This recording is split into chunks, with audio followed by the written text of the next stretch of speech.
Je vais vous expliquer le phénomène produit par la libération de l'hormone de croissance régulée par rétroinhibition dans l'organisme humain.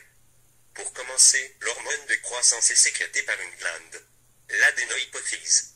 Elle exerce ses effets sur l'ensemble du métabolisme, par l'intermédiaire de facteurs fabriqués par le foie.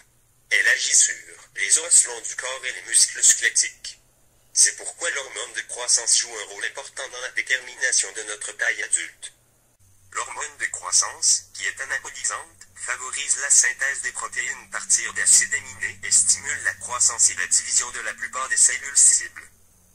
Elle provoque la dégradation et l'utilisation des graisses. Par contre, elle épargne le glucose pour garder un certain taux de glycémie. La sécrétion se fait surtout au début de la nuit et lors du sommeil profond. Pourtant, il y a aussi des problèmes reliés à l'hypersécrétion et l'hyposécrétion de l'hormone de croissance. L'hypersécrétion mène au gigantisme. Par exemple, c'est à des proportions normales. Par contre, il est exceptionnellement grand. Une personne peut aussi être atteinte d'acromégalie si l'hypersécrétion débute après la croissance des os longs.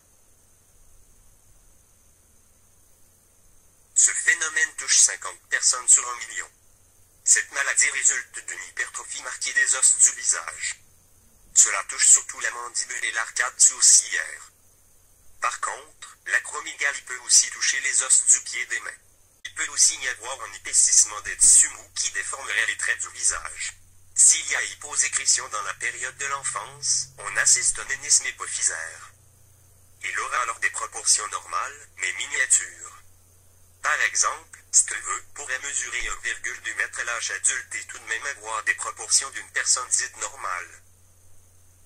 Tout cela est expliqué par le fait que l'hypersécrétion de l'hormone de croissance résulte d'une tumeur de la glande qui la sécrète.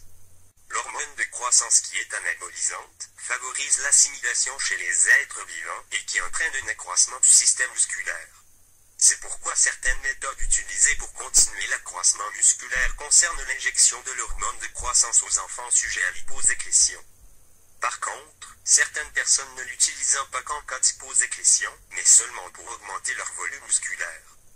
Certains l'utilisent comme forme de dopage afin d'augmenter les performances musculaires ou comme un anti-âge.